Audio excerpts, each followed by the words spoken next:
Hello, a very warm welcome to you all, tuning in from Spain, Australia, Switzerland, Taiwan, Canada, the United States, Guernsey, and around the United Kingdom. Today, for Shakespeare's birthday, we examine his timeless insight into human nature and his revolutionary use of language that has for decades mesmerized and energized actors and audiences like none other. Recognized the world over, Shakespeare widens our vision to look beyond our concerns, inducing a sense of awe, as our speakers demonstrate through neuroscience and performance. I'm Veronica Gould, founder of Arts for Dementia, the charity that runs and signposts cultural programs to re-energize and inspire people and their families above the stigma and early challenges of the condition. Often it is social fear, even shame, that makes them anxious about leaving the safety of home. So cultural activities need to be compelling, of high caliber, as well as sociable, to preserve their brain health. Our speakers today exemplify par excellence how Shakespeare's inventive, energizing musical language offers valuable new learning and participation opportunities for cultural venues. Dr. Christopher Bailey, founding co-director of the Jameel Arts and Health Lab at University College London, and until recently Arts and Health lead at the World Health Organization, set my mind ablaze with his performance of Shakespeare for mental well-being at the Globe last year. Our opening interview will be with Christopher, who explains how the bard inspires global arts for health practice. Here is his recording, speaking from South Dakota.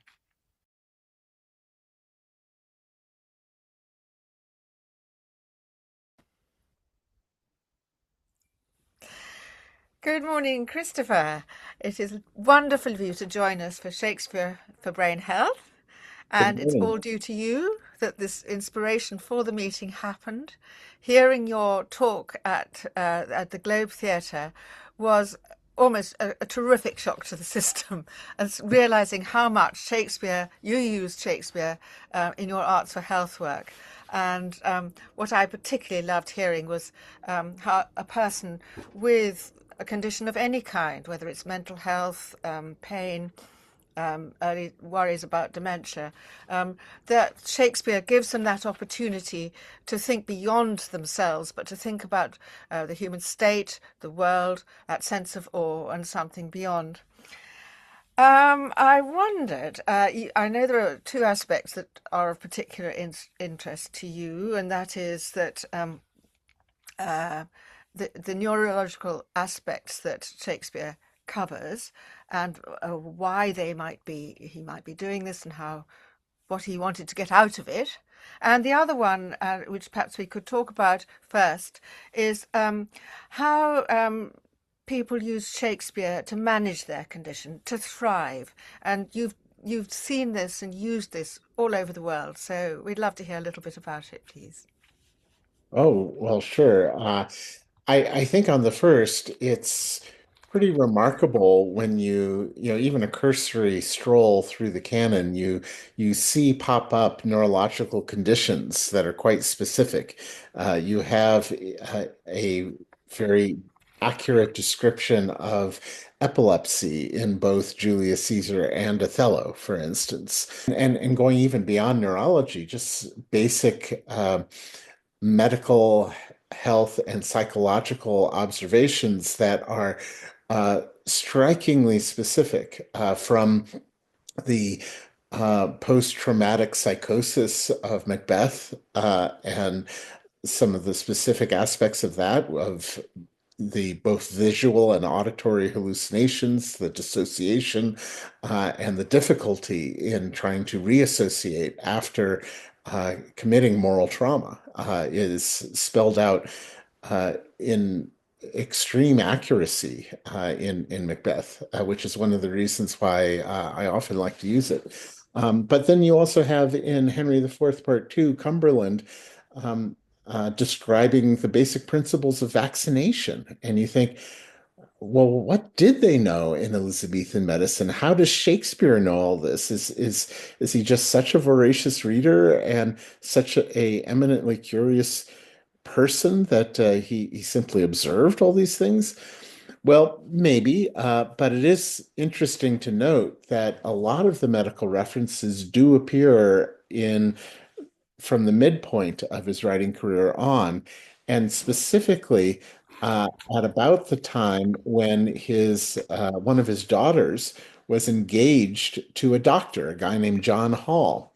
So one could imagine, in the absence of any biographical detail, that his future son-in-law may have spent a number of evenings with Shakespeare, um, sipping a bottle of port and trying to impress his future father-in-law with his medical and professional knowledge. And Shakespeare sort of nodding his head and going, I could use that, you know? Fascinating. I mean, it's very interesting because I'm thinking in this uh, event to encourage people with drama colleges, etc., to put on the Shakespearean weekly activities for people to help them override their conditions. And the idea is that people who are experiencing these should discuss whether it's a soliloquy or an exchange or whatever. And then perhaps recreate their own. So it's interesting. You're starting off with whatever it is they're feeling themselves, and then if they can extend this, I'd love you to talk about their bigger picture and actually how you actually used it yourself, which I found fascinating. Well, I think first of all, any kind of creative expression in any art form is beneficial. And within the world of theater and poetry, it can be anyone. Shakespeare isn't a magic cheat code or anything, but I think there is something about the universality of his canon and the endless curiosity of his mind that makes it very accessible, no matter what your background or conditions are. Uh, Now, in terms of how to use the Shakespeare, well, I think the general rule in creative arts therapies are begin where they are. In other words, um, it's not so much prescribing something that you think is good for someone else. It's more deep listening and experiencing what somebody else is going through, good, bad, or indifferent, and then taking a journey together, in this case, through the lens of Shakespeare. And um, as an example, with the piece that we did last week, we had a number of young performers who have been diagnosed as autistic. And they found not only Shakespeare to be uh, a wonderful frame through which they can find expression where they have built-in neurological difficulties from the autism, either reading expression or expressing it themselves. Um, it offered them the freedom to explore areas that, because of the social stigma of the autism, they might have found it more difficult to do otherwise. So, for instance, at one point, uh, we were exploring Hamlet in terms of its incredibly honest depiction of depression and intimations of self-harm. And several of the young performers got up and did this beautiful interpretive dance to this soundscape done from the To Be or Not to Be monologue, but each player saying a line. And it became this multifaceted, textured emotional expression through movement and rhythm and words and meaning that was incredibly moving. And so Shakespeare was the gateway to get there. Um, and uh, I think we would be hard pressed to find anything in human experience where you couldn't find some kind of resonant moment within the Shakespearean canon somewhere. I think when you get right down to it, if and it gets to the heart of creative arts therapies of this message of meet people where they are. Um, if someone is feeling sad, you do not play happy music. You do not say, snap out of it, feel better. Uh, it's not that bad. Because basically you're invalidating their feelings. And oftentimes a person might have two reactions to that. On the one hand, they could feel the stigma of feeling sad and retreat within themselves and have their self-loathing unexpressed and build. Or it could trigger an angry reaction of, you're not listening to me, you're invalidating my feelings. But if someone is sad and you play sad music, suddenly they become alert. And more than it doesn't increase the sadness, what it does is it signals that you're being heard. Mm. And from there, you can take a journey together. And that to me cuts to the core of the power of the arts in terms of a mental health journey. And it goes back to a quote that you've heard me say 1,000 times from Carl Jung, which is, loneliness is not the absence of people. Loneliness is the inability to express what matters to you most. And if you can't express it through words, you can do it through a sound, through a movement through space, through the framing of an image. And there are many reasons why you might not be able to express it. It could be a neurological deficit of some sort. It could be an unequal power relationship. It could be social shame. It could be many things. But to have that space where you have the freedom to express what you're really going through and have that played out and heard and built upon is incredibly empowering.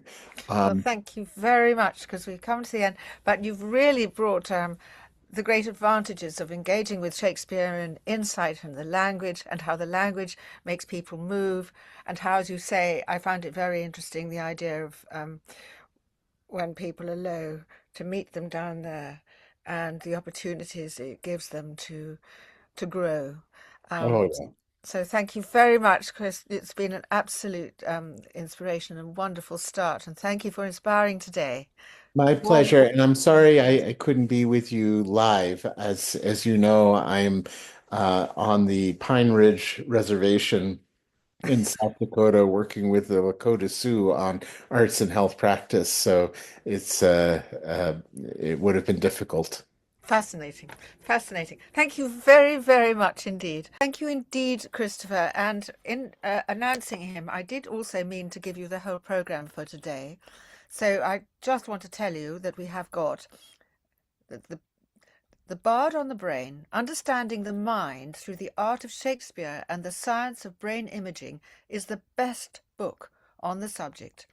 Today, its co-author, the neuroscientist Professor Paul Matthews, is here to explain the neuroscience behind Shakespeare's human insight and language.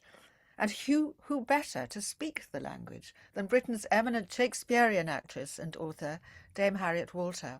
And before I introduce them to tell you the rest of the programme, Selina Busby, Professor of Social and Applied Theatre at the Royal Central School of Speech and Drama, will then host a conversation with Paul and Harriet.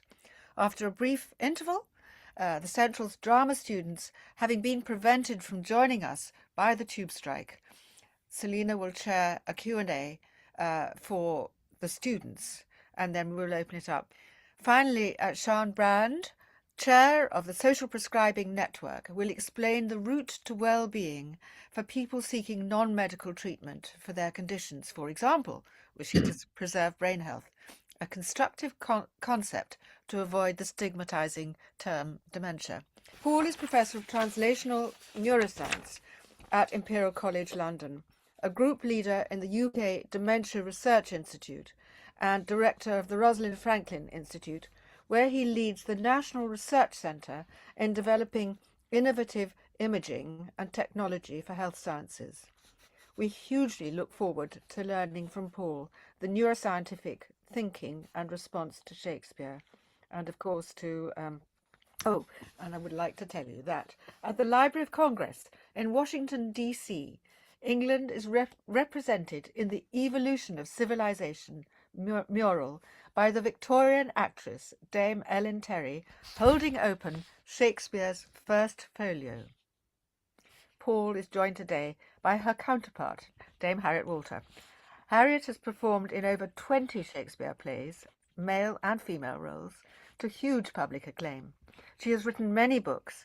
These are purchasable online, with others. We've got Other People's Shoes, Brutus and Other Heroines, Facing It, and I rather love She Speaks, What Shakespeare's Women Might Have Said. We would have had lots of copies for you had we been here live.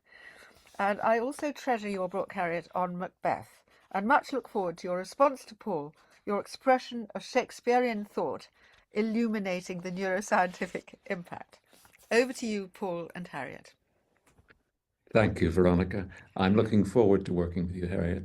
Let me start by sharing some slides. So I'll speak to understanding the mind through the art of Shakespeare and the science of brain imaging with Harriet. All of you have seen this image of Shakespeare, I'm sure. There's no doubt but that it really doesn't represent his true visage very well. There are very few extant pictures from the time, but it gives us a sense of a man who was looking both at the world, but also within himself. 400 years ago he lived, but yet, as we'll hear today, his words are as alive as now as they must have been then. He grew up and lived, and most importantly, worked in an England that was very different from ours in some ways.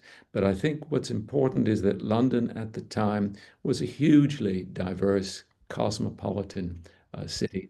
In 1604, Shakespeare was living in the nicer part of London, near Silver Street, illustrated here on the map, a map of the time, but he was surrounded by a very rich community from which he drew inspiration for his works. And Shakespeare worked in an incredibly commercially competitive environment. Theaters of the time were more often, and particularly in Shakespeare's early days, pop-up theater in pubs. There were a diverse, very broad range of acting groups in the city at the time, each competing for favor. It was some time before Shakespeare found himself established enough to be able to consider himself really successful. And that's an important part of the story today, because this competitive environment, the need to attract the audience and to maintain their attention really led, I think, to the excitement in his theater. So Shakespeare, whether as an actor, playwright, or producer, was forced to distill and continuously refine his theater in what I think were iterative experiments to see how the audience responded and find ways of continuing to attract them. I think this iterative approach to reaching his audience in many ways invites comparison with the scientific method we use today. And that, I believe, is how Shakespeare refined his descriptions of human behavior so well. Throughout his work, Shakespeare repeatedly demonstrates an awareness growing in the Renaissance, of which he was near the beginning, of the embodied mind, the idea that our thinking, our motivations lie within ourselves. They're not imposed from the outside. And Shakespeare, I believe, even recognized the brain as a center for this. With this, he explored psychology through his plays, and the brain correlates of the psychology that he explored, the questions that he wrestled with in his theater are still a focus for wonder and exploration in science today. So let me just start by setting the central player in today's story, which is the brain. Here is a brain post-mortem taken out of the cranium. What you can see are the marked convolutions, the worm-like surface, which arises as the very big flat sheet of the brain, very big because it contains so many nerve cells that perform the computations, is squeezed into the tiny space, forcing this crinkling pattern. The brain is divided into different regions. They're a little bit difficult to see on the outside, but if you look to the left, that's the front part of the brain.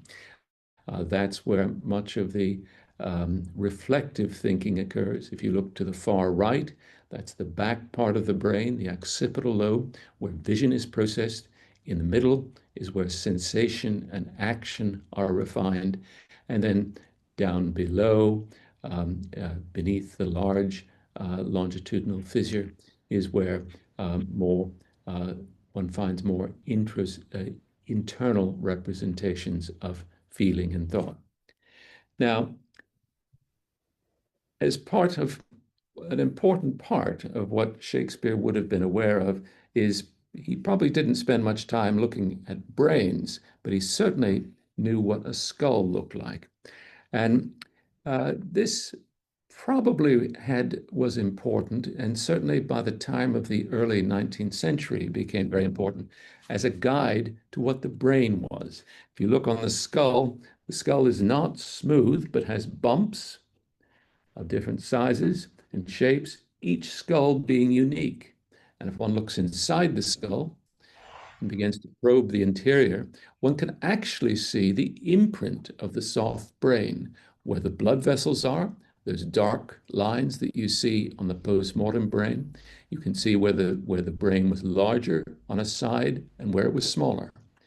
This gave rise to the notion, embodied most fully in phrenology in the early 19th century, that claimed that a person's mental faculties and character traits both were localized to specific regions of the brain, and that the size and shape of the skull could be used to reveal the development of these regions and the person.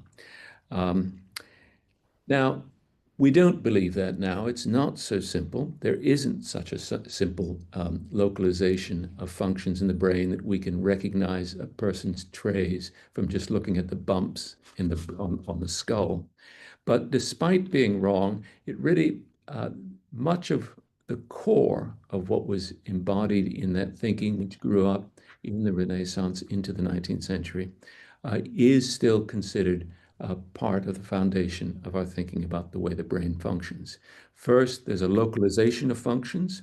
Different parts of the brain have different functional roles in our cognition. The second is that there's a link between what goes on in the brain and our behavior, and that emphasizes that behavior arises from the brain. It's not something that comes from an abstract soul or otherwise is imposed from the outside. And finally, it highlights how the understanding how the brain works becomes a key to understanding who we are as people or who others are.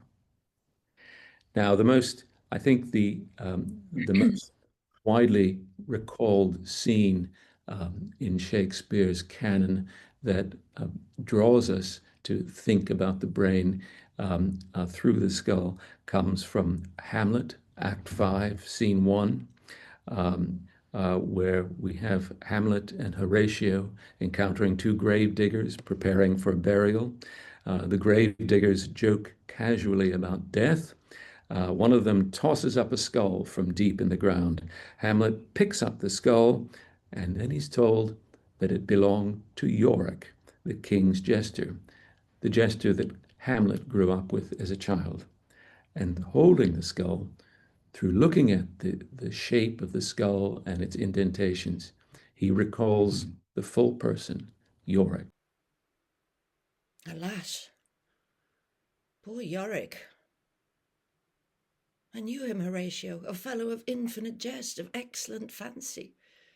He hath borne me on his back 1,000 times. And now board in my imagination it is. My gorge rises at it. Here hung those lips that I've kissed I know not how oft.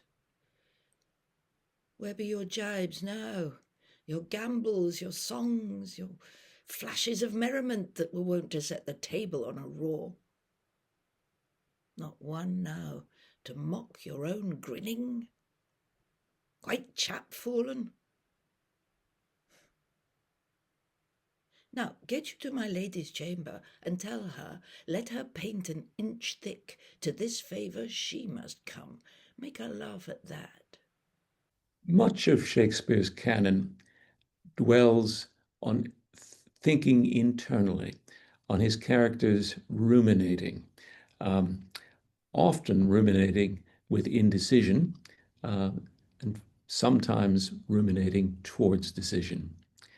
We've learned a lot about how we look into ourselves, how we monitor our thinking, and this is much of what has come in this science, and in the science I'm going to describe subsequently, arises from methods of functional magnetic resonance imaging, where we can use an MRI scanner to look at the way the brain activity changes over time.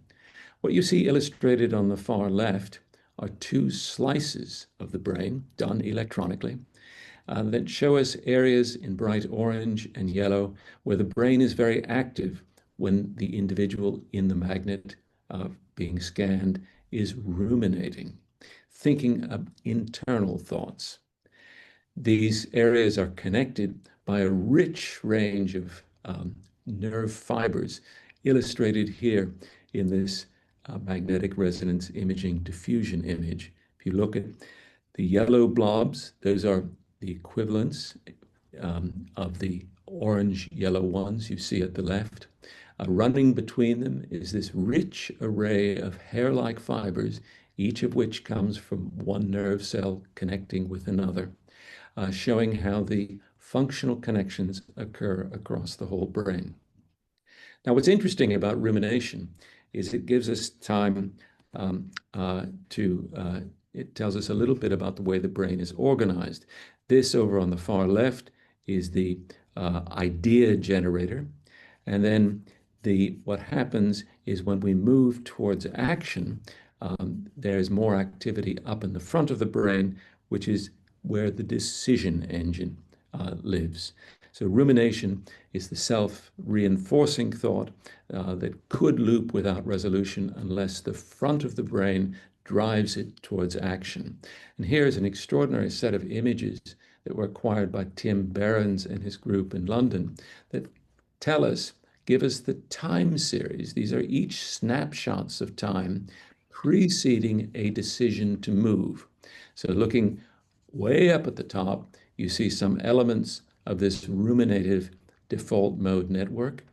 The bright orange areas highlighted near the back of the brain. Coming up, down to the bottom, you see the front part of the brain beginning to be engaged as serotonin switches to decision for action. And these are the time frames. This is 1.4 seconds, 1400 milliseconds before the action. The brain is starting to think about what it will do, and then it moves to decision to evolve towards the motor action that results in this experiment. Now, Shakespeare was well aware of this rumination preceding action, this back and forth of indecision until a choice is made. And one of the most memorable speech in Shakespeare arises as a consequence of this in the famous lines of Act 3, Scene 1 in Hamlet, "To be or not to be," where Hamlet has recently confirmed that his uncle Claudius had murdered his father, but he has yet to act on his duty of revenge. He's alone on stage often in the presentations. He's speaking to himself, trying to weigh between what he regards as a life of suffering, where he will have to act on his duty, or to choose the palliation of a peaceful death, But, so here, before the play moves forward with a decision to action, let me move again to Harriet. To be or not to be? That is the question.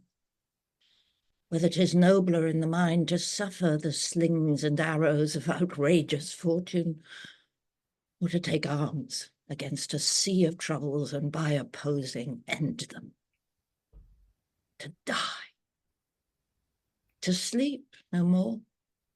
And by a sleep to say we end the heartache and the thousand natural shocks that flesh is heir to, 'tis a consummation devoutly to be wished. To die. To sleep. To sleep. Perchance to dream.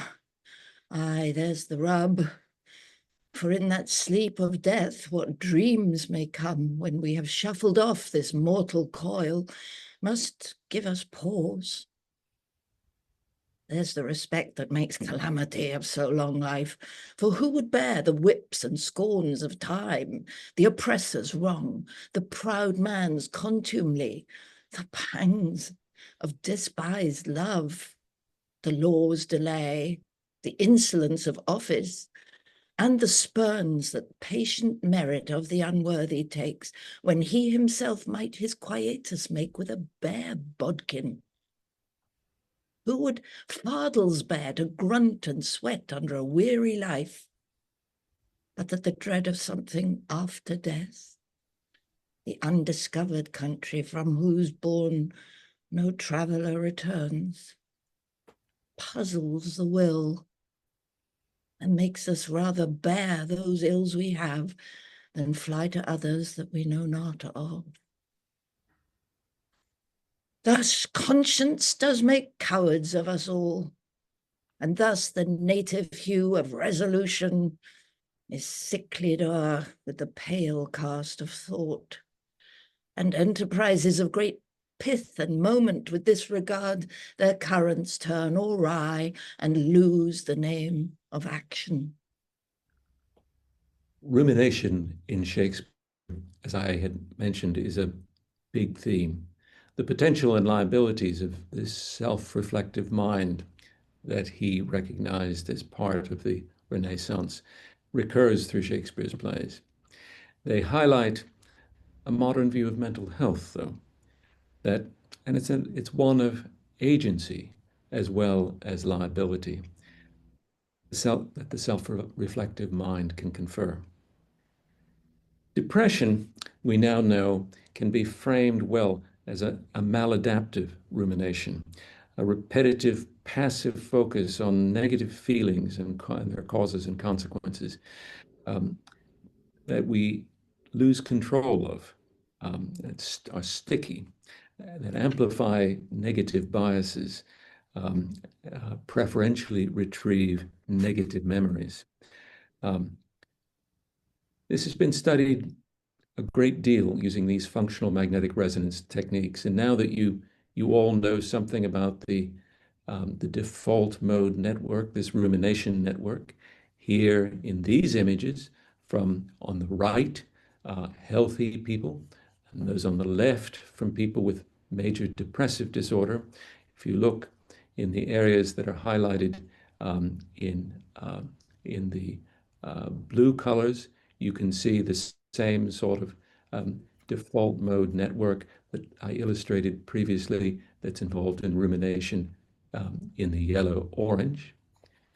Then you see, in addition, I've highlighted the area that Hamlet activated, that I spoke about being activated with decision in yellow. So there's a crisscross, a trade-off in activity between these blue areas of the brain ruminating and the yellow areas that exert action. In people with major depressive disorder, the blue areas actually become much more prominent. They become very sticky. They're stuck in a ruminative phase relative to the yellow areas. You can begin to see this down on the bottom of the slide, but it's actually what actually is helpful in highlighting the switch is there's a little space in the middle of the brain, which is highlighted here on the right, that one can find if you mathematically subtract all of the areas in the depressive disorder people from those in the healthy controls. You can identify those areas that don't respond appropriately in making this switch between the ruminative and the active phases, that don't allow the depressed individual to snap out of it. And that's in this small area down here, and involving what's known as the insula. What we've learned since is that this area can be modulated by the front of the brain by methods such as cognitive behavioral therapy or even mindfulness, which controls this switch to decouple negative thoughts and allow us to move forward in action. This maladaptive rumination behavior that I've described is a risk factor. It's a trait that some people have that makes them more likely to become depressed, but it's also a mechanism, a way in which depression is maintained in the brain if this little switch area can't be activated. The exciting thing and the really hopeful thing is there are many ways in which that switch area can be made activated, as I've described. Behavioral activation, mindfulness, CBT, neuromodulation. And Shakespeare was aware of this too. It's a remarkable consequence of this self-reflective brain that it can look at its own behavior and find ways of explaining, describing, and moving away from it. And I think this is illustrated quite well in King John, Act 3, Scene 4, which provides an example of a sort of mindfulness as Constance, the mother of Arthur, addresses her own behavior, perceived depressive behavior. Constance's young son, Arthur, has been captured by King John. She's been separated from her son and fears for his life. She's grieving, raging, refusing consolation. Her emotional intensity in all of this, a mother's intensity of concern about her child, leads others to believe that she's lost her reason. But she insists that her grief is rational, and that's how she's thinking herself out of it. So, King John. Thou art not wholly to belie me so. I am not mad. This hair I tear is mine. My name is Constance. I was Geoffrey's wife. Young Arthur is my son, and he is lost. I am not mad. I would to heaven I were, for then 'tis like I should forget myself. Oh, if I could, what grief should I forget?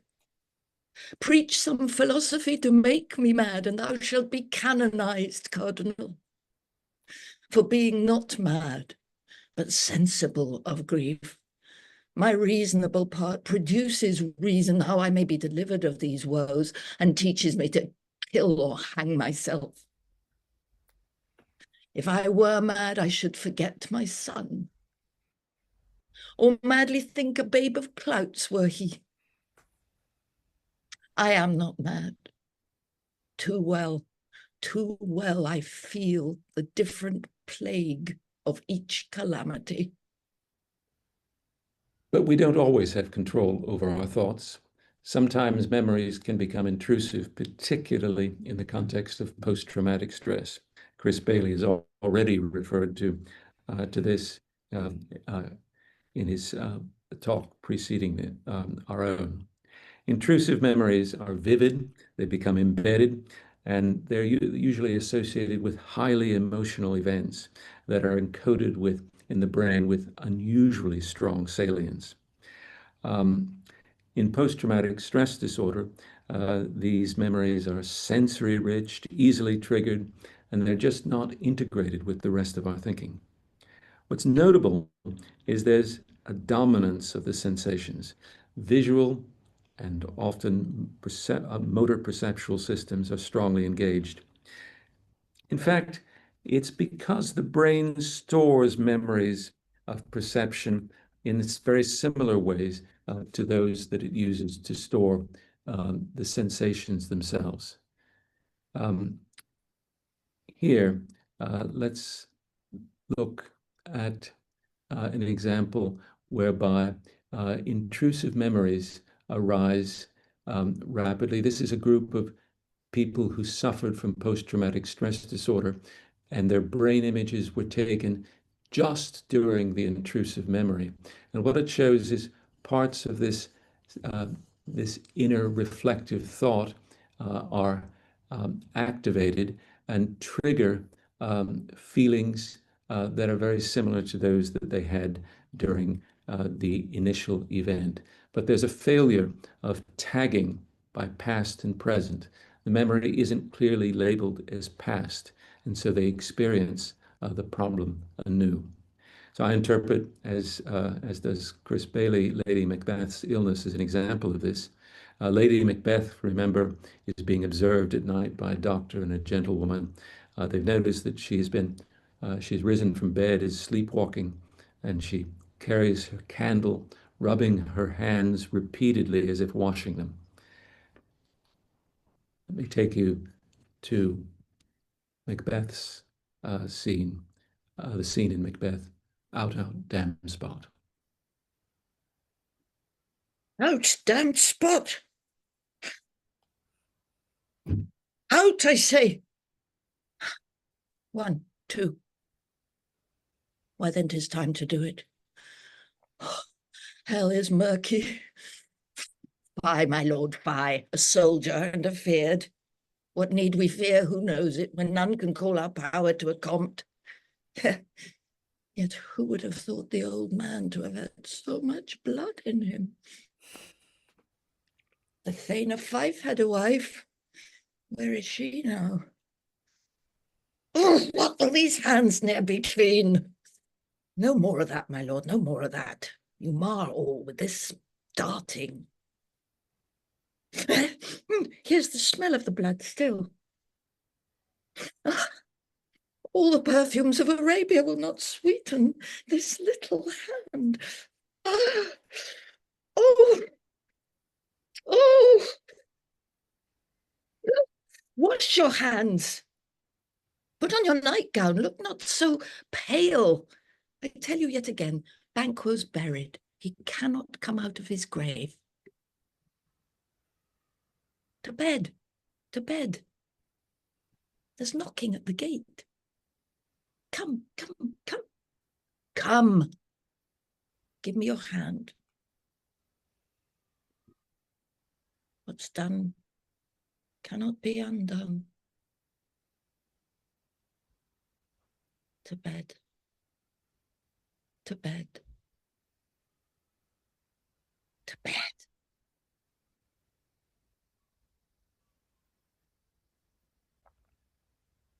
Psychological traits bias decisions and action in people. These traits are influenced by the structure and wiring of the brain, although not directly so. It's often in complex and difficult to decipher ways, but we're beginning to have some understanding of this. A striking example of this comes from the very sad case of Phineas Gage. Phineas Gage was an American railway worker in the 19th century, and in 1848, he was a respected supervisor of a work team building the Transcontinental Railway, which involved dynamiting through large sections of mountainsides in order to create space for the track to run. As part of this work, there was a dangerous element where the dynamite had to be tamped down in a hole drilled in the rock, had to go down deeply enough so that the explosion could break fissures to allow the rock to crack. As he was tamping, using a long iron bar to tamp down the dynamite, his head standing, being held over the bar. A spark caught against the side of the rock, the dynamite exploded, and the tamping iron was thrown through his skull, going through the left cheek, just behind the left eye, and right through the front part of his brain. This is a modern reconstruction of that injury, but it was done actually from Phineas Gage's skull, which is still preserved. Hannah and Richard Damasio in California performed CT scans, reconstructed the precise path of that tamping gauge shown in red, and then from the inner surface of the skull, they reconstructed the shape and size of Phineas Gage's brain to know exactly where it went. Now, contemporary reports would describe that Phineas Gage, who had been an immensely reliable, sensible, rational worker, after this event, which did not kill him, he had preserved language, he had intact intelligence, his perception was all normal, but he became impulsive. His judgment became impaired. He became socially disinhibited, becoming an alcoholic. He was unreliable in planning. He lost all ability to regulate his social interactions and to make decisions about the future. His personality had utterly altered. And it turns out that the area that the iron bar went through, we can see from these functional brain images, which highlight the areas of brain involved in impulse control, that the tamping bar selectively sliced out those parts of the brain that allow the control over his actions, that allow us to be social beings. Now, modern brain imaging has explored this in the context of psychopathic criminals. And there is some evidence that psychopathic traits show a modest correlation with structural differences in precisely these regions highlighted on the right, the regions that Phineas Gage lost, where the size of the brain is reduced, particularly in the lower part. There seems to be often weaker integration of the ability to appropriately weigh values, manage emotions, conform to social norms. And in fact, in the United States, where there's a stronger litigation environment, this has been often used as a mitigating circumstance in sentencing for people who are in prison and who have been shown to have damage to the brain in this region. Now, of course, one of the most dramatic examples in Shakespeare lies in Richard III, where Richard justifies his sociopathy on the basis of his physical exceptionalism. He implies that his own deformities set him aside from other men and from normal rules of society. This is a trait of the psychopath. Well, let's go to that scene. The War of the Roses has ended. Richard's brother, King Edward IV, has secured the throne. England has moved from war to peace, from winter to glorious summer. There should be a time for celebration, but Richard doesn't behave as normal men. He cannot enjoy peace. He would blame it on his physical deformities, both of body and brain. Richard III. Harriet. Now is the winter of our discontent made glorious summer by this son of York. And all the clouds that lowered upon our house in the deep bosom of the ocean buried. Now are our brows bound with victorious wreaths, our bruised arms hung up for monuments, our stern alarms changed to merry meetings, our dreadful marches to delightful measures. Grim-visaged war hath smoothed his wrinkled front, and now, instead of mounting barbed steeds to fright the souls of fearful adversaries, He capers nimbly in a lady's chamber to the lascivious pleasing of a lute. But I, that am not shaped for sportive tricks, nor made to court an amorous looking-glass, I that am rudely stamped, and want love's majesty to strut before a wanton ambling nymph, I that am curtailed of this fair proportion, cheated of feature by dissembling nature, deformed, unfinished, sent before my time into this breathing world, scarce half made up, and that so lamely and unfashionable that dogs bark at me as I halt by them. Why, I, in this weak, piping time of peace, have no delight to pass away the time, unless to spare my shadow in the sun and descant on mine own deformity. And therefore, since I cannot prove a lover to entertain these fair, well-spoken days, I am determined to prove a villain and hate the idle pleasures of these days. Plots I have laid, inductions dangerous, by drunken prophecies, libels, and dreams, to set my brother Clarence and the king in deadly hate, the one against the other. Theatre involves manipulation of perception in the audience, drawing the audience into the story. For me, this is evident nowhere as clearly as in some of Shakespeare's imagery in the plays and his descriptions of action. The neuroscience of sensory and motor imagery is now beginning to make clear how this happens, and some of it is remarkably simple. Let me show you an example here. This is looking at the brain from the back. The areas in blue highlight what happens when one is the areas that become active when one is looking at a visual scene, watching someone move. The areas in green, which overlap with the areas in blue, are those that we see in our mind's eye when we imagine people moving in front of us. I won't go through all the graphs on the side, but the important point is that there's a strong overlap between these areas, particularly as one moves slightly away from the primary sensory area to the areas that put the visual sensation together into a picture, which are highlighted a little bit farther forward.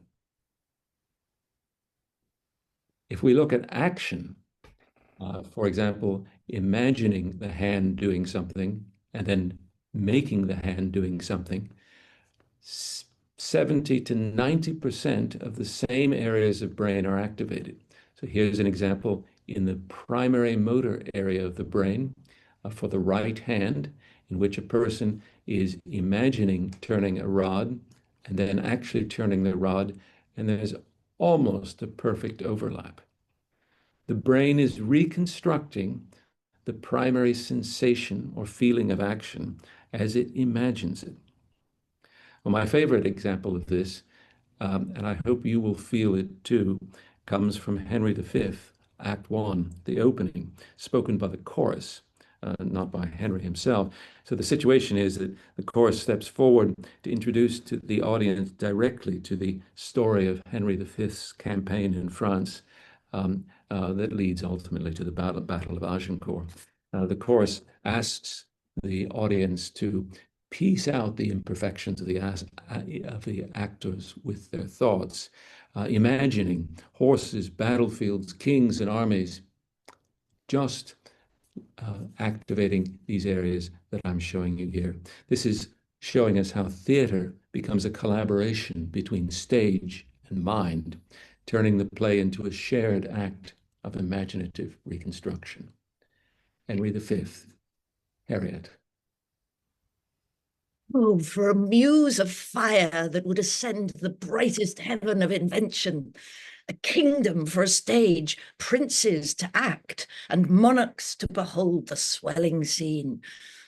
Then should the warlike Harry, like himself, assume the port of Mars, and at his heels, leashed in like hounds, should famine, sword, and fire crouch for employment. But pardon, gentles all, the flat, unraised spirits that have dared on this unworthy scaffold to bring forth so great an object. Can this cockpit hold the vasty fields of France? Or may we cram within this wooden O the very casques that did affright the air at Agincourt? Oh, pardon. Since a crooked figure may attest in little place 1,000,000, and let us ciphers to this great account on your imaginary forces work. Suppose within the girdle of these walls are now confined 2 mighty monarchies, whose high upreared and abutting fronts the perilous narrow ocean parts asunder. Piece out our imperfections with your thoughts. Into 1,000 parts divide one man and make imaginary puissance. Think, when we talk of horses, that you see them, printing their proud hoofs i' the receiving earth. For 'tis your thoughts that now must deck our kings, carry them here and there, jumping o'er times, turning the accomplishment of many years into an hourglass. For the which supply, admit me chorus to this history, who, prologue like, your humble patience pray, gently to hear, kindly to judge our play. The brain, the body, evolved through the lifespan, and Shakespeare was well aware of this. Shakespeare's plays chart life from adolescence to old age, refer to mothers tending mewling babes. He recognized maturation of wisdom and failure of judgment as both in youthful impulsiveness and with declining reason in late life. It's a subject that's close to all of our hearts, to some of us more than others even. The brain changes constantly through life. This is a plot of brain drawn from a series of brain images taken of people ranging from the fetal age to late adulthood, showing us how the volume of, for example, the gray matter of the brain here in orange increases rapidly over time. In fact, the time we have the biggest brain is about 6 years of age. And then as we age beyond that, I'm afraid we're on a slippery slope down entirely to death. This is a slightly more sophisticated version of the same.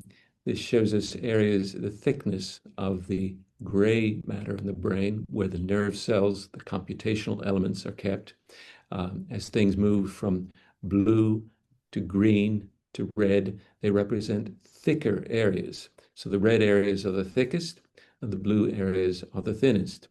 And if we look, for example, let's focus on the front part of the brain, which is the right of the left-hand images, going from the young to the elderly. We see that what happens as we become older is the brain naturally thins. Now, brain size does matter, but it's mostly a proxy. It's a driver of ability. What really matters is how the brain is organized within that matter. And in fact, in the first few decades of life, the brain becomes more and more efficient in its organization. In later life, it does decrease in density. We do lose some connections between brains, but it's highly variable. And most importantly, there are compensatory changes that also can occur. The brain learns new tricks to get around areas in which it's lost connections. So the changes in behavior are not as marked as the changes in brain size. And even into late adulthood, we can use this reorganization capacity of the brain, the adaptive compensatory capacity to keep our brains alert by learning, interacting with people, attending theater. Now, Shakespeare's most magisterial overview of this whole journey of life, from childhood to late life, is captured in Act 2, Scene 7, spoken by Jacques in As You Like It. The dramatic situation places the characters in the forest of Arden. So they gather around the exiled Duke, and Jacques, somewhat cynic in the play, speaks to reframe human life as this structured, predictable series of roles. As You Like It, Harriet. All the world's a stage, and all the men and women merely players. They have their exits and their entrances, and one man in his time plays many parts, his acts being 7 ages.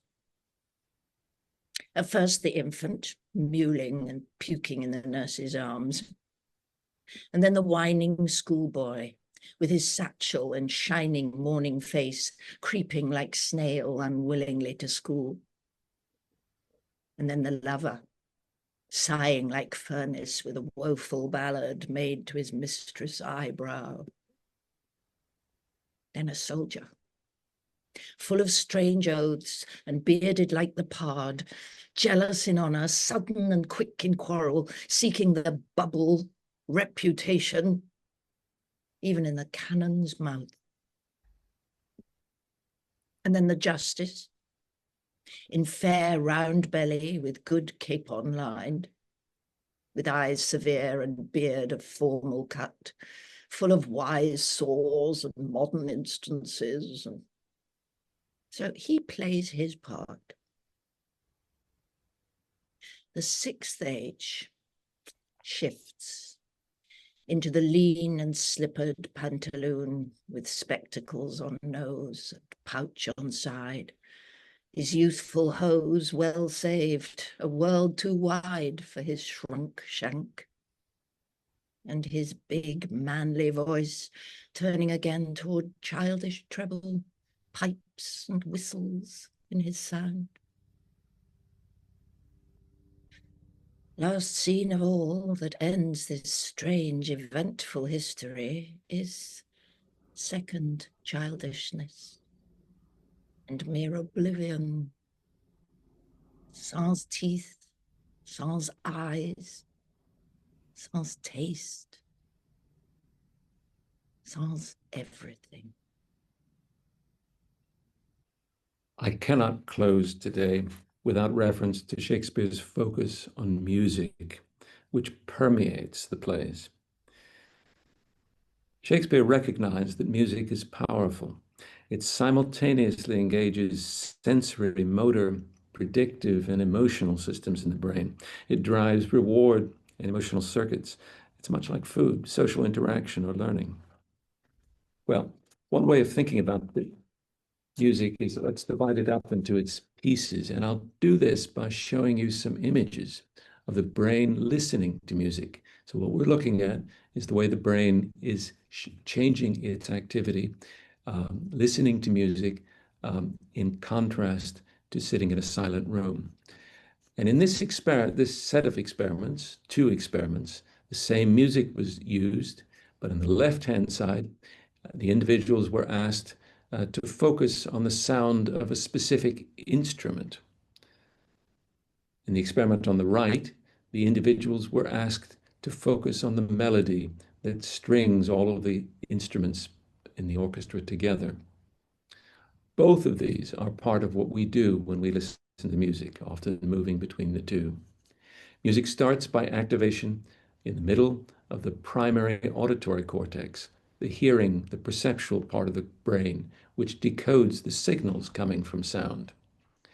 It then begins to involve areas in the superior part of the middle brain, shown here in these green green areas down in the third row on the left, which are involved in decoding melody and harmony.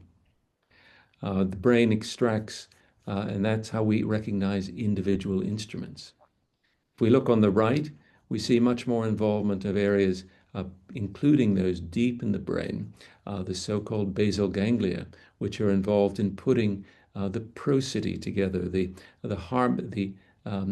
time course and the melody.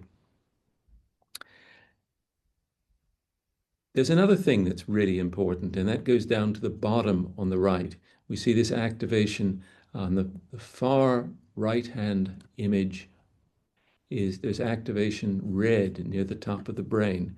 This is near the motor cortex, because the brain is continually thinking about movement as it's listening to music. The motor cortex becomes very active. This explains our almost unsuppressible desire at times to tap, to dance. And throughout all of this, I'm not going to be able to point it out adequately, but music engages the emotional parts of the brain. It's emotionally powerful because it engages our attention. It's linked to reward. It's embodied through its effects on action. All of this occurs at once. It's a perfect example of what one wants to do in theater. So here in Act 5, Scene 3, the final scene of The Winter's Tale, Paulina's speech demonstrates in a very literal way how music animates. Just giving you the dramatic situation, some years earlier, King Leontes has falsely accused his wife Hermione of infidelity. Hermione was reported dead. The shock of the events. Well, 16 years later, Leontes, now remorseful of his abuse of his wife, is brought by Paulina to see what looks like a statue of Hermione, but it's unusually lifelike and perfect. And this is the moment in which Paulina uses music to literally animate the statue and bring Hermione back to life. Harriet. Music, awake her, strike. 'Tis time, descend, be stone no more, approach. Bequeath to death your numbness, for from him dear life redeems you. You perceive she stirs. Start not, her actions shall be holy, as you hear my spell is lawful. Do not shun her, unless you see her die again, for then you kill her doubly. Nay, present your hand. When she was young, you wooed her. Now in age is she become the suitor? That she is living, were it but told you, should be hooted at, like an old tale. But it appears she lives, though yet she speak not. Mark a little while. Please you to interpose, fair madam, kneel and pray your mother's blessing. Turn, good lady. Our perdita is found. Thank you. Thank you both so much for bringing Shakespeare alive, making us want to engage with him so much. It was lovely to see you as Jake, who's was it earlier this year, saying that very speech. And but thank you, Paul, for showing us how Shakespeare, how the brain responds to language, to emotion, and finally to music. I mean, I just adored Henry V, oh, for a muse of fire. That was the feeling that came to me when I saw Chris. I came away thinking, oh, for a muse of fire, oh, let's do it, and then you've brought it to life. So thank you very much. I won't talk more about it because actually the real person who is going to do that is Selina. And so may I now introduce you to Selina, who is Professor of Social and Applied Theatre at the Royal Central School of Speech and Drama. Selina, we very much look forward to hearing you or introduce chair the panel with Paul and Harriet before later running a Q&A. Thank you, Veronica, and thank you both so much. That was remarkable to have the science and the performances juxtaposed with each other. It was really amazing. Harriet's performance was as expected, absolutely beautiful, and absolutely brought what you're thinking to life, Paul. So it was really it was moving and informative. And just wow. I'm really aware that Harriet, your performance was beautiful, but I'm really curious to hear from you about what you think. You have spent a lifetime working in Shakespeare and with amazing performances. How does the dialogue with Paul, or the interactions with Paul, does that make you rethink what you've been doing, or how you feel about the work, knowing how much your brain is lighting up as you're doing Shakespeare? What does that mean to you, I guess, is where I'd like to start the discussion between the two of you. There are so many areas that were illuminated by Paul for me. I don't think I would change the way I did something. It just sort of, it explains so much of what's going on, both as a performer and in the character you're performing. Particularly the stuff about motion and music and the impulse to move and the impulse to take action, because as an actor, that's one of the sort of, particularly in Shakespeare, one of the most sort of puzzling and difficult things to get together is, do I think then speak then move, or do I think then move then speak, or do I move then think then feel? That the order in which these impulses come, because there's such infinitesimal milliseconds, it's very hard to sort of unpack them and work the other way and get to the heart of them. But I just found it so fascinating looking at the actual brain imagery and how miraculous it is. Also, the wonderful thing that Shakespeare, just looking at this skull, was sort of able to in some way sort of know that in that bonework there was a person, and that the person was wholly in that bonework and not anywhere else, at a time when people thought it felt differently, that we had souls and all these things. And you know, it was his great humanist play, wasn't it, where he discovered that we own our own actions and our own moral decisions. Yeah. Oh, so much. I mean, I want to take Paul aside and ask him a million questions. I don't want to hog the time. Oh, yeah, absolutely. Well, do you want to take the moment to ask him one of those questions? That's put you on the spot a little bit, and that might be a bit mean, but is there any burning question that you've got for Paul? Well, just sort of the gradations, if people haven't been through trauma or haven't had a terrible accident, how different are our brains? Are we all sort of, the magnitude of the trauma, does that make a big difference? Or when we imagine trauma or watch a horror movie, are our brains doing similar things? No, it's a very good question. So let me touch on the first. So each of our brains is very unique. If we look at those convolutions in the brain that I showed you, those little foldings, they occur uniquely in each of our brains. It's as special to each of us as a fingerprint is. But if we look at brothers and sisters, and particularly twins, and particularly identical twins, the nature of those convolutions is very, very similar. So it tells us that genetics, the genes we inherit from our parents, determines a large part of that.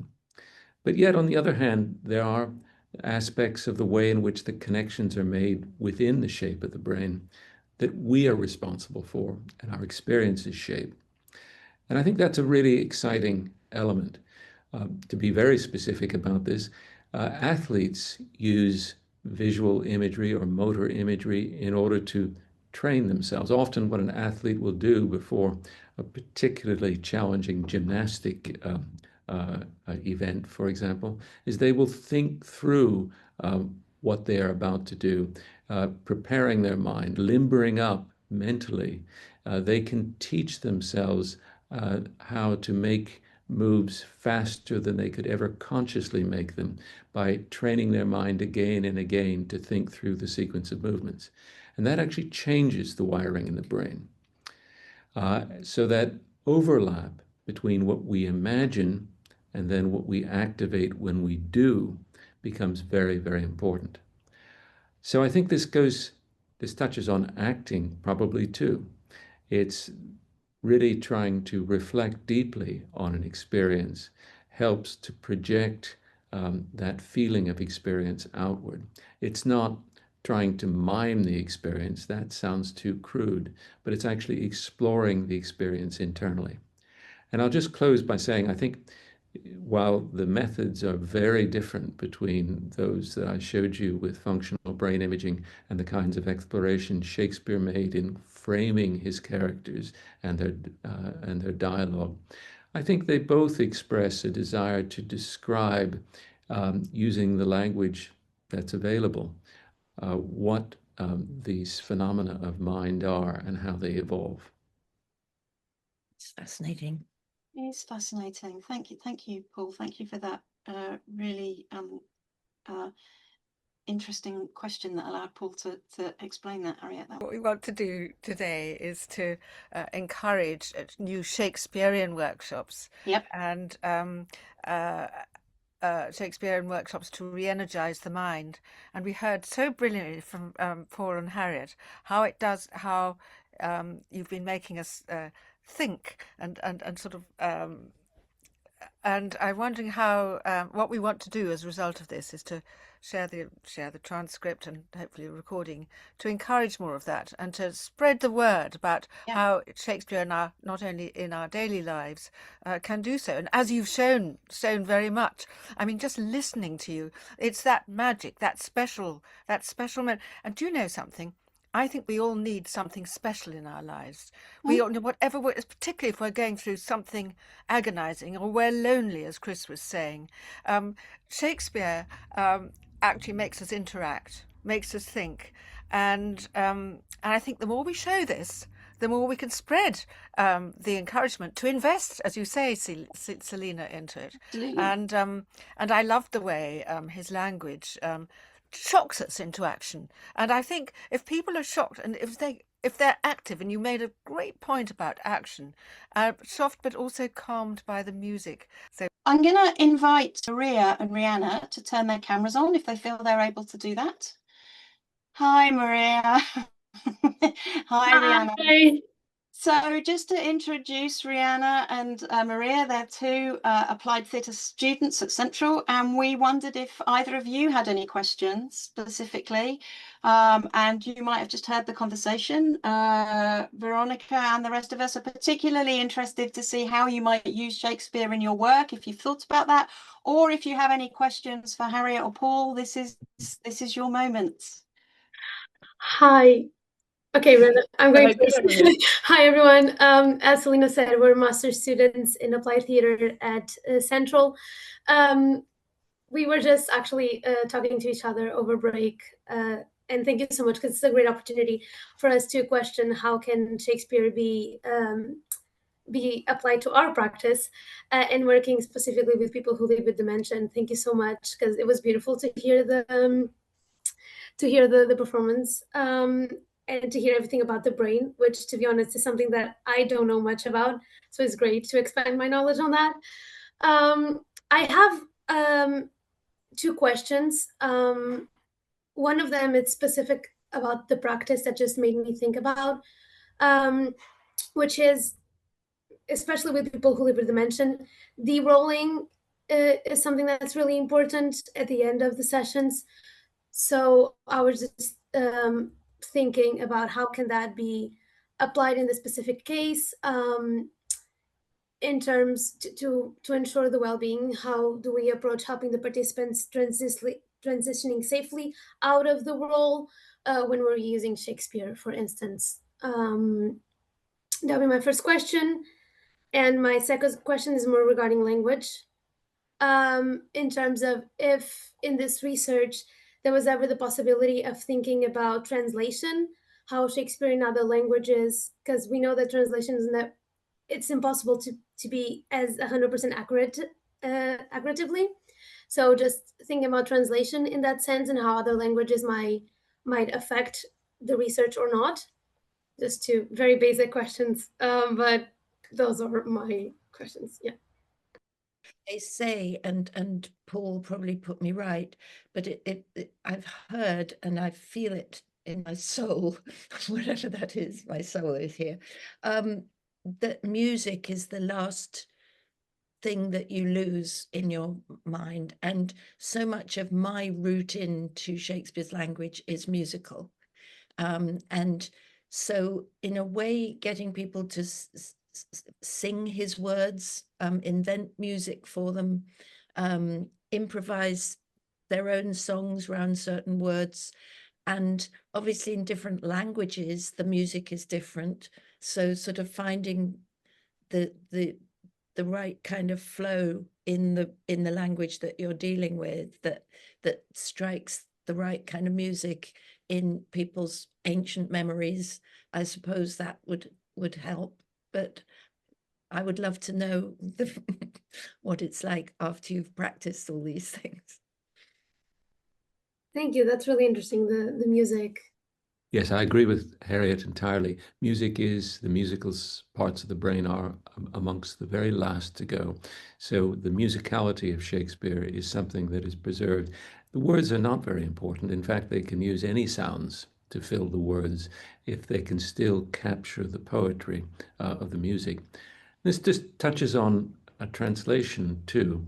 A translation is never should never be word for word accurate, because words have different meanings in different languages. They have different connotations.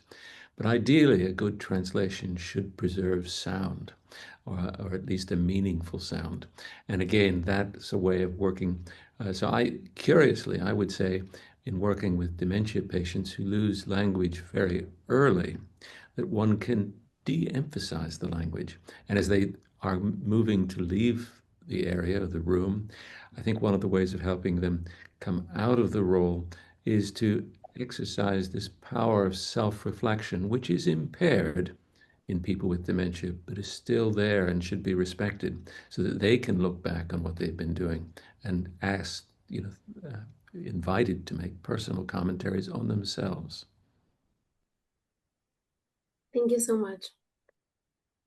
I'll jump in and echo so much of what Maria said. Thank you both. This was really beautiful and really incredibly validating and enriching in terms of what you were touching on, Selina, the fact that, I mean, we're constantly having discussions in our course about how there's this push for kind of for proving what the arts does, and that is important, but it also can be reductive and miss the richness of what the arts do to us and for us as human beings. And so to see this kind of connection and some of this tangible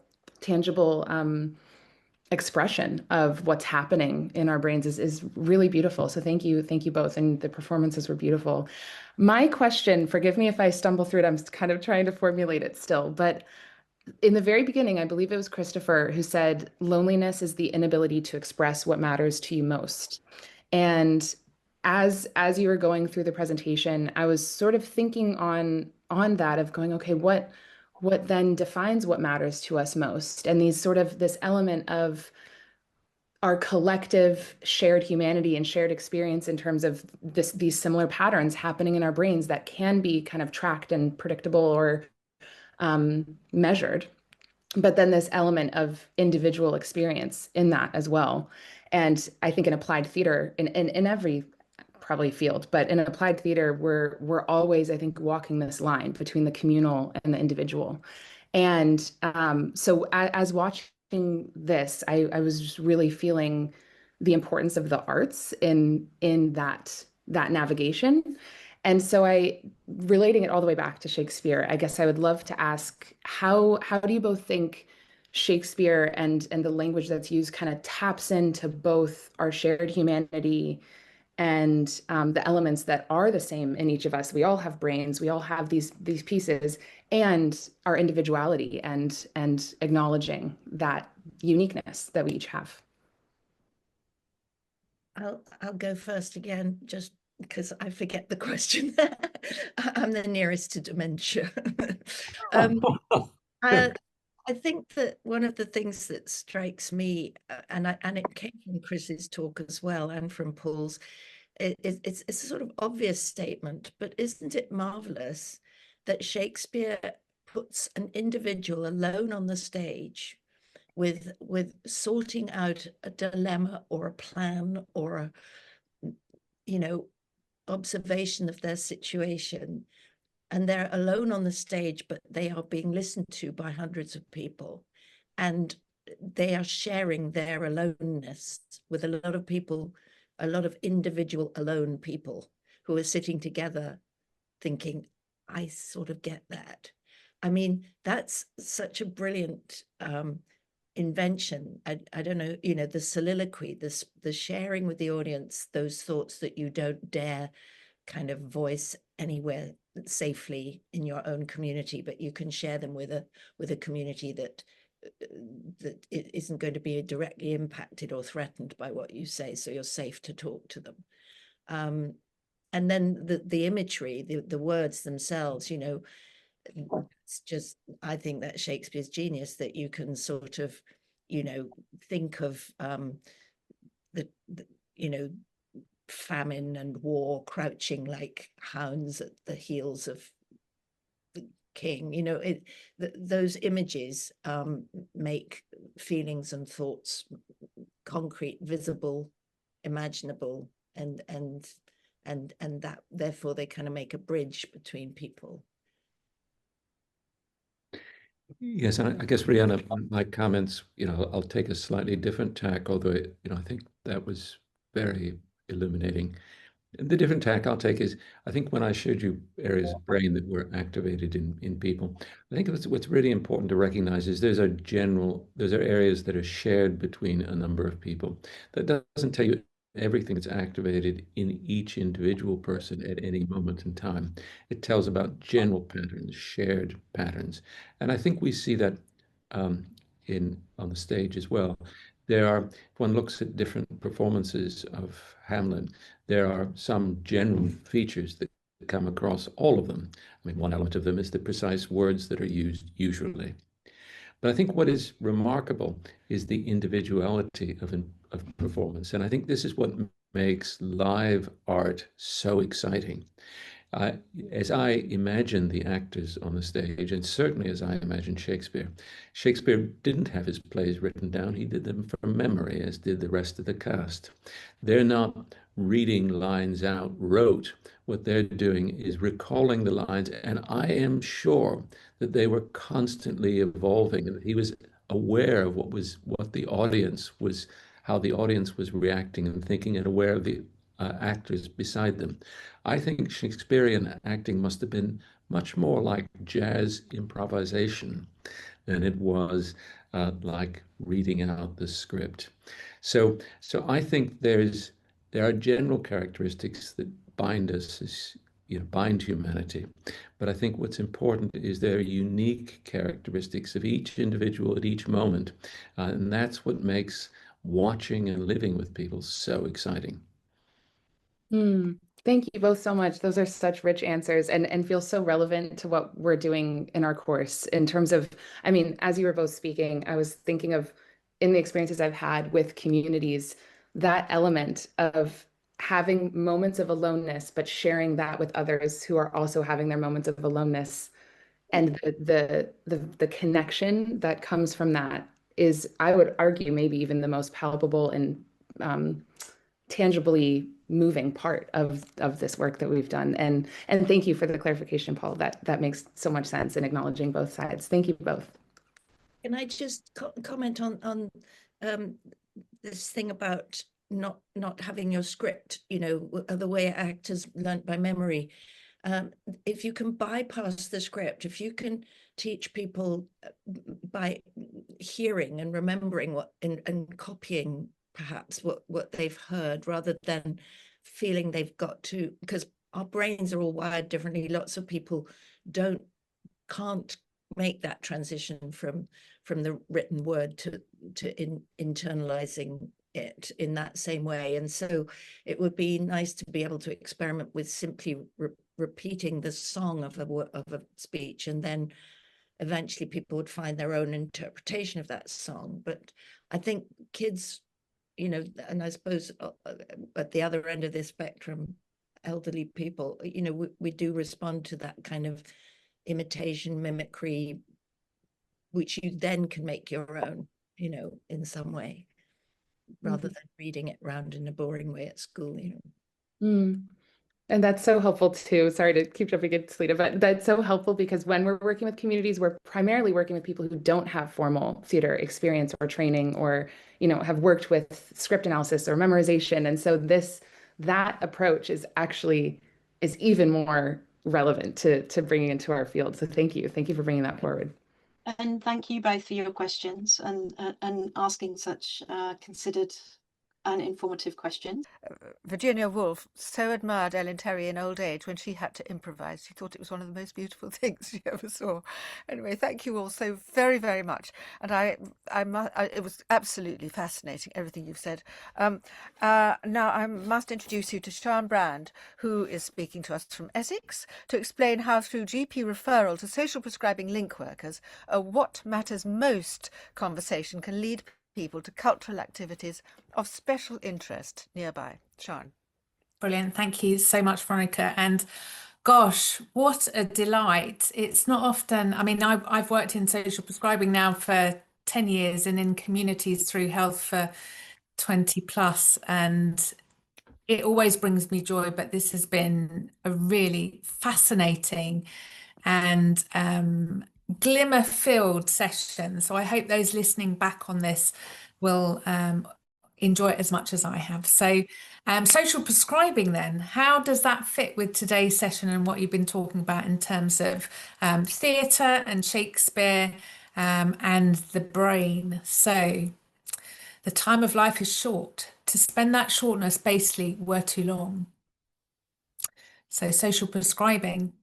So social prescribing, for those of you that aren't aware, or just a short reminder for those that you are, is a process to help people make positive changes in their lives and within their communities by linking people to volunteers, voluntary activities, and community groups and public services that help them to feel more involved in their community, meet new people, and make some changes to improve their health and well-being. But it is personal, and what matters to one person will be different to the next. But there are things within our community that really do make a difference to our holistic health and well-being. And I think enjoyment and participation and feeling and emotion and purpose all play into our wider health and well-being.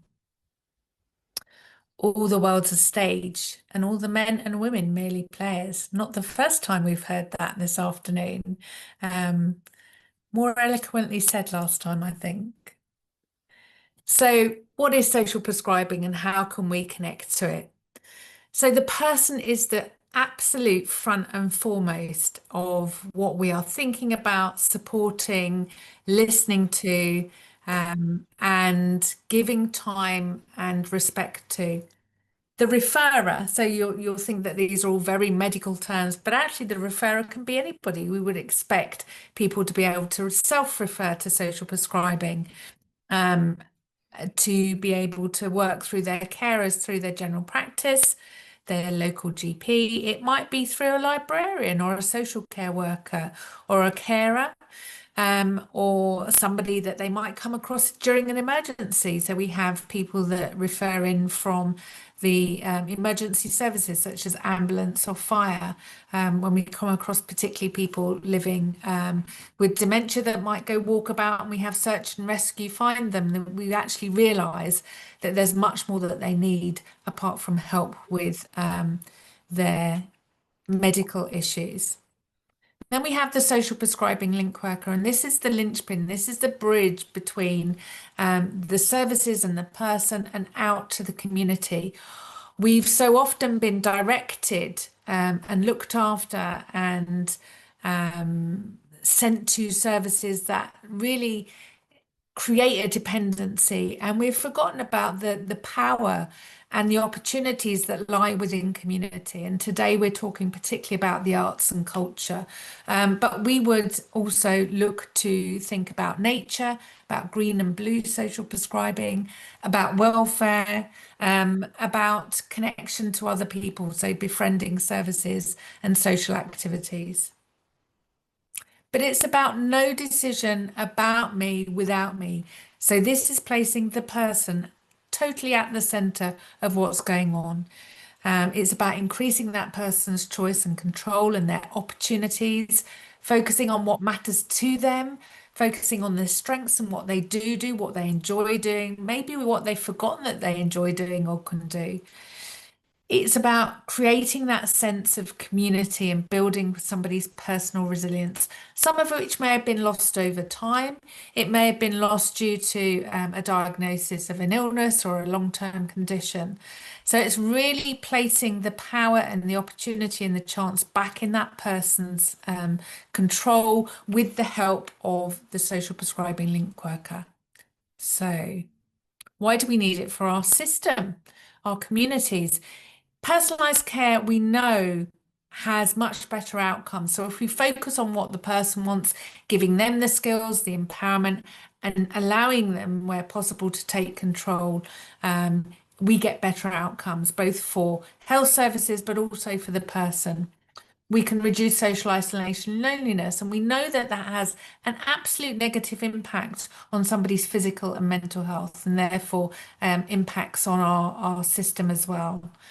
It's about reducing those health inequalities, so focusing on the people that need us most, that have the most vulnerabilities in our society, that have that are most deprived and disadvantaged. At least 20% of GP appointments are for social issues. And if we can focus people on managing that, self-serving, getting out to the community, linking to what's available, actually that gives time for the doctors and nurses to focus on the clinical issues that they're trained to look at. And having better connected communities, it serves us all better and it's a lot more joyful. So social prescribing has been incredibly quick. We started as a social movement in 2015 and we became national policy in 2019. We're now embedding. That's taken less than 7 years. Normally it takes 14 to get to national policy. So it really shows the importance of connecting with our communities. And the NHS loves a triangle, doesn't it, with its policy? But it became part of national policy in 2019. And actually now the new long-term plan through neighbourhood working is also supporting and utilising social prescribing as a vehicle, as a bridge to connecting people out to their communities, and particularly things like cultural and theatre. Our remedies often ourselves do lie, which we ascribe to heaven. The link worker's role. So the link worker spends time with the person to listen, and it might be a number of sessions, it might be one session, depending on how activated and motivated that person is. And that link worker is skilled with what's going on in the community. So where you are creating art opportunities, theatre opportunities, work with your link workers, find them through your GP practice, your local voluntary sector. GP practice is a great place to start. They will work with the community to find the gaps. And if you have ideas that actually you can support a group of vulnerable people around theatre, through theatre, encouraging them to meet each other, to meet a new opportunity, speak to your link worker. So we've got over 3,000 link workers, 3,300 link workers in England. The NHS has spent millions on this. There's been over 5 million referrals since the inception of the link work role in 2019, and we now have a movement of over 40 countries. So where your course is actually a global course, you may find that social prescribing is active in your country as well. So please do have a look at what's happening locally for you. This isn't just an English thing. It's grown exponentially and is really embedding quite strongly around communities and bridging the gap between medical and social well-being. So we are seeing a huge impact in terms of evidence. These slides will come out to you. There is a link to the evidence base. There is a financial return on investment as well as a well-being return. So with mirth and laughter, let old wrinkles come. So these here, and I'll give you time to look at this in your own time, but these are all examples of the outcomes for health and well-being from Daisy Fancourt and research that either she has done herself or is available through arts research and art in health. So you'll see some of the things here: joyfully engaging, a sense of purpose, regulating emotions, getting into the flow state, self-reflection. These are all positively supporting positive mental and physical health. So please do take a look at that if you want the business case to go with somebody for funding. Who can deny that any of this is going to be amazing stuff? So what matters to you? What was your aha moment to today? We haven't got time for this now, but please do take a moment to reflect at the end of the day when you get your cup of tea and before you sit down for your TV or your gym or going to theatre class. What was your aha moment? What are you going to do differently? How will you make a difference? And what are you going to do more of? Just to give a quick plug on my behalf of a colleague, Daisy, great read that connects to all of this and arts and culture more widely is the Art Cure. Veronica's got hers on her shelf there. So yeah, please do take a look at that. Thank you for listening, and it's been a pleasure and privilege to be here today. Thank you, Veronica. Thank you all so much. Gosh, that was absolutely wonderful, because you've set us up now for anyone who's going to put on arts workshops for Shakespearean workshops for health. They know that to spread the word to their link workers, who will spread the word to any person who wishes. And invite me too. That'd be great. I'd love to come. I must admit, yeah, wasn't it wonderful? And thank you for coming. The speakers for speaking meant such a great deal to us. Shakespeare really, hearing how he energizes us, how his language, use of nouns as verbs and things shocks us into action. Hearing each individual quotes upon which people with dementia or any other need can improvise, as we heard you say just now, Harriet, was absolutely marvelous. And thank you.